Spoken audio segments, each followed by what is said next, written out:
Hey all, welcome to Share Trek. This is Raj here. Today I want to talk to you about Alyssa, a 13-year-old girl from Leicester who was diagnosed with T-cell acute lymphoblastic leukemia in around middle of 2021. This kind of a disease is difficult, especially for a young child.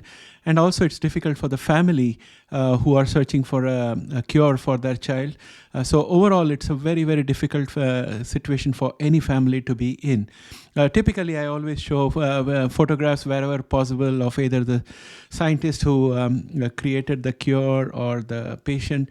But in this case, I plan not to show any photographs because these are all very personal experiences, and so I won't have any photographs or anything out here, but this is a very, very nice development. I'm really happy for Alyssa and her family, and also the doctors who came up with this cure.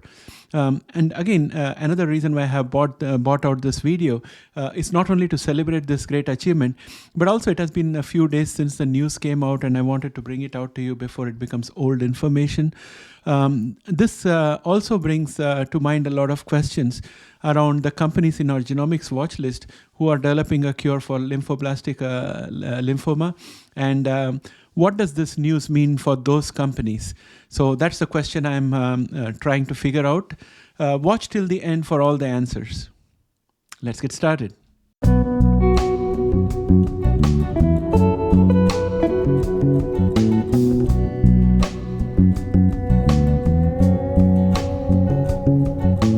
Welcome back, friends.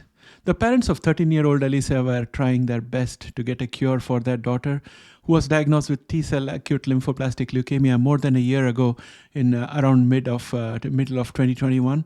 The symptoms of this ailment include bleeding gums, fever, painful bones, frequent infections, and nosebleeds, just to name a few of them. And all in all, it's very, very difficult to see a young child suffer like this. You can imagine how the family must have felt under these circumstances. The family took her to hospitals in Leicester and then to Sheffield for standard therapies, which was chemotherapy followed by bone marrow transplant. These are very, very difficult and invasive procedures, even for adults. And brave Alyssa went through these procedures as a true fighter. Unfortunately, the standard treatments did not work for her. Typically, when a cancer or ailment cannot be treated any further, patients are moved into what is called as palliative care, where the focus is to provide relief to the symptoms and enable the patient to recover some quality of life as the ailment progresses towards its conclusions. It was under these circumstances that the family took the decision to try an experimental treatment. The hospital that would provide the treatment was the bone marrow transplant unit at Great Ormond Street Hospital, or we call it GOSH, G-O-S-H short form. The family consulted with GOSH experts to understand how CAR T-cell therapy works and decided to opt in for an experimental treatment. Professor Wasim Qasim, who is the professor of cell and gene therapy at UCL Great Ormond Street Institute of Child Health, and also a consultant immunologist at GOSH, the therapy was made out of healthy donor T-cells that were subjected to 4 separate base edits in the lab. The first edit was to remove existing receptors so that the T-cells from the donor could become universal and avoid blood type matching. The second edit was to remove CD7 that identifies the cells as T-cells in order to prevent other T-cells from killing each other. If you recollect, in our previous video on Beam Therapeutics, not too long ago, I think it was just a couple of days ago, we had discussed their sickle cell disease therapy. They had modified CD117 in the human stem cells so that they don't kill each other off. This is a similar strategy. The third edit was to remove another flag called CD52 to prevent the cells from getting damaged due to the conditioning regime prior to transfusion.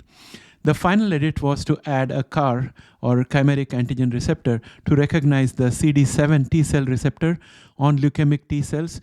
This will ensure that the modified healthy T-cells will kill the unmodified defective T-cells. Alyssa was given the treatment and subsequently given a bone marrow transplant and is presently leukemia-free.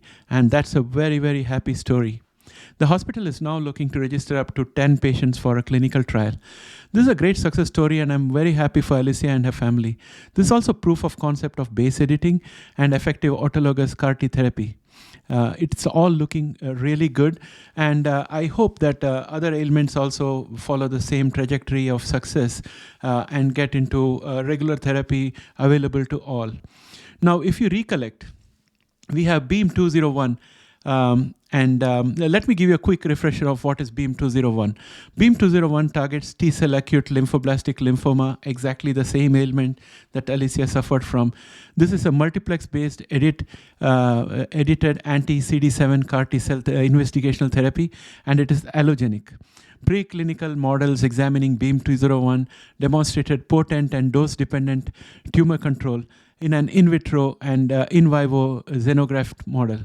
The agent elicited 96 to 99% on-target editing at clinical scale and in vivo proof of concept of tumor clearance. So the therapy is it's in a good shape as far as Beam 201 is concerned in order to proceed into clinical trials. The FDA lifted its hold and cleared the IND-enabling application on December 5, 2022.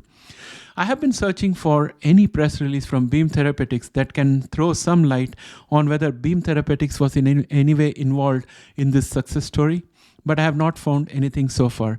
If any of you who is watching this video have any information, please let me know. Typically, anyone can use CRISPR-Cas9 to develop therapies. It's only when it is monetized that they need to have the license for the technology. That is my present understanding. Also, this trial is in UK and not in the FDA jurisdiction. So we need to know more about how the therapy was developed and the current clinical trial registering 10 patients. Who is the authority who is overseeing this, and what is the approval cycle out there, so that we can have an idea of when this is going to get into the clinic for ordinary people. I will try to find more information, but any viewers from Europe or UK can send me a link that can provide more details. I'd be really grateful for that, and I'll probably come up with another video talking about those things. So the main point that I think all investors need to know is that while we have our list of companies in the genomics watch list, this is not the entire universe of companies that are working on therapies. There are companies outside of the US which are also working on cutting edge, and there are approving authorities in Australia, New Zealand, and UK, and European Union who have their own gating system like the FDA in order to approve therapies. And they have a whole lot of these alternative therapies going on, some following similar strategies, some following different strategies to cure ailments. So I guess my next activity would be to try and make a list of all the therapies that are being worked on by the companies in our list of genomic companies. And then I would like to see if there are trials going on in other jurisdictions like EU, UK, Australia, and New Zealand, and see if there are any other companies which we don't know of which are also working on similar therapies and what stage they are in. It's a very, very important competitive information that we need to have, in my personal opinion. So I'm going to work on that, and any help from any of the viewers is most welcome. With that said, I think I'd like to bring this video to an end. Thanks and have a great day, and please don't forget to put your comments below. It's a way for you to communicate with me, and then it becomes a two-way communication instead of a monologue from my side. And I enjoy reading all your comments and the interactions, and some of the subscribers have been giving valuable information which leads to new videos. So I look forward to receiving more information like that. So thanks and have a great day. Bye for now.